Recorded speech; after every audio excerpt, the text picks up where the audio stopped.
¿Cuáles fueron los factores que impulsaron la reforma energética? Yo creo que es importante reflexionar sobre los factores que dieron lugar a esta reforma estructural, porque si no tenemos una cabal comprensión de eso, quizás las discusiones se extravían, porque tenemos distintos referentes entre los mexicanos, distintas expectativas.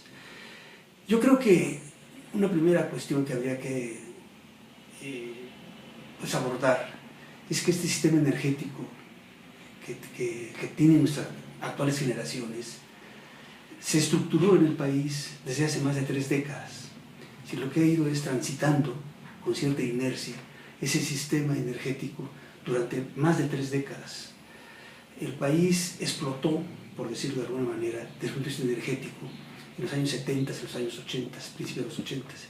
Y ahí tuvimos los mexicanos casi de la noche a la mañana, después de 10, 12 años, en ese periodo, un sector energético importante.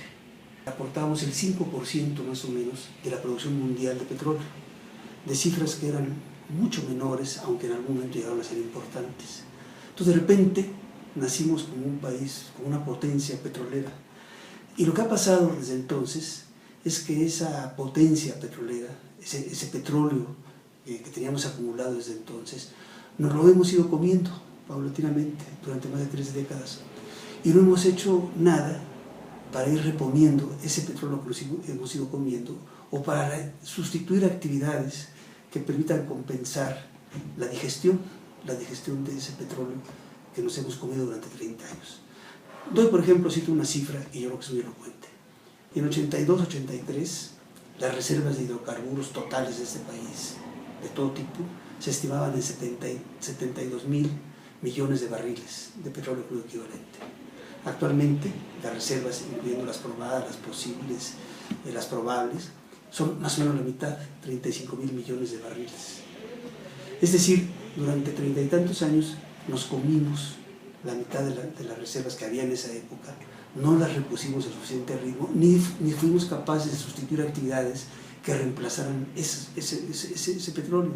Pero más grave todavía, lo que nos comimos, obviamente, fue la parte mejor del pastel, la parte más barata, la parte que más fácilmente se pudiera extraer, y nos fuimos quedando con lo más difícil.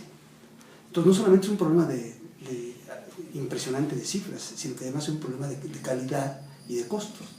Y esto toma formas concretas. ¿Qué formas concretas son?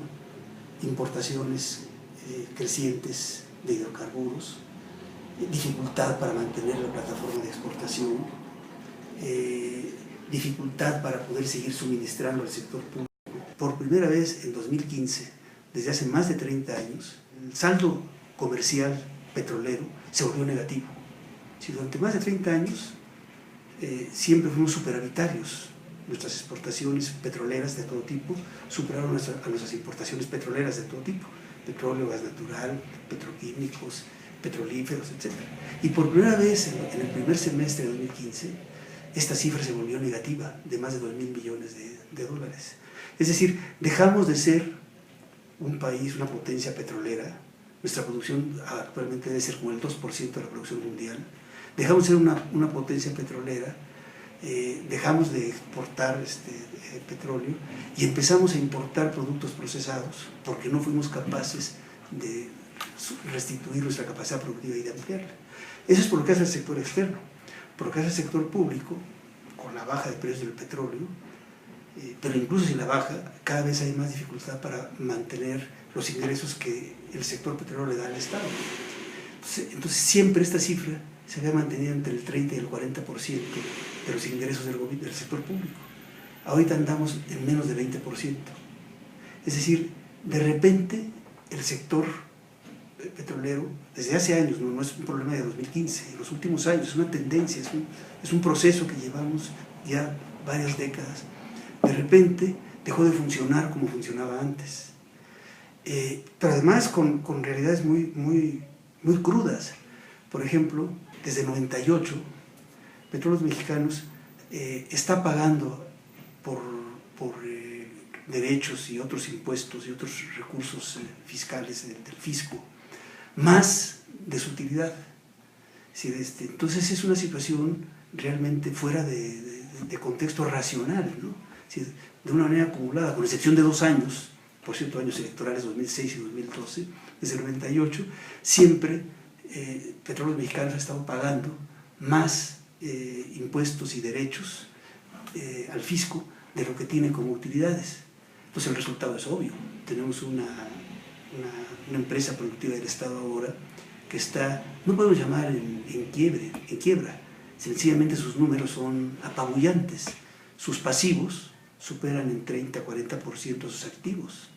En 2015, los pasivos están superando el primer semestre, al final del primer semestre de 2015, los pasivos superan 44% sus activos. Entonces tenemos una situación que, insisto, no es de 2015, no es de 2014, no es de 2013, sino que veníamos acumulando, que dio origen a que tuviéramos que hacer algo. Y la respuesta fue para cambiar esta estructura, hacer una reforma estructural. Consiste en recuperar la capacidad de producción petrolera. A eso va dirigida. Lleva otros ingredientes, pero el fundamental es recuperar la capacidad de extracción y de acumulación de reservas del Estado. Yo creo que aquí hay distintas posiciones. Hay quien puede pensar que ese es el camino, hay quien puede pensar que ese no debería ser el camino, volver a tratar de instalar un México como el que había en 1982, pues quizás no es lo más prudente en las épocas actuales, en donde el mundo ha cambiado, el país ha cambiado. Insistir en volvernos un país petrolero y además extractivista de crudo, quizás no es lo más conveniente, pero en eso consistió la reforma energética.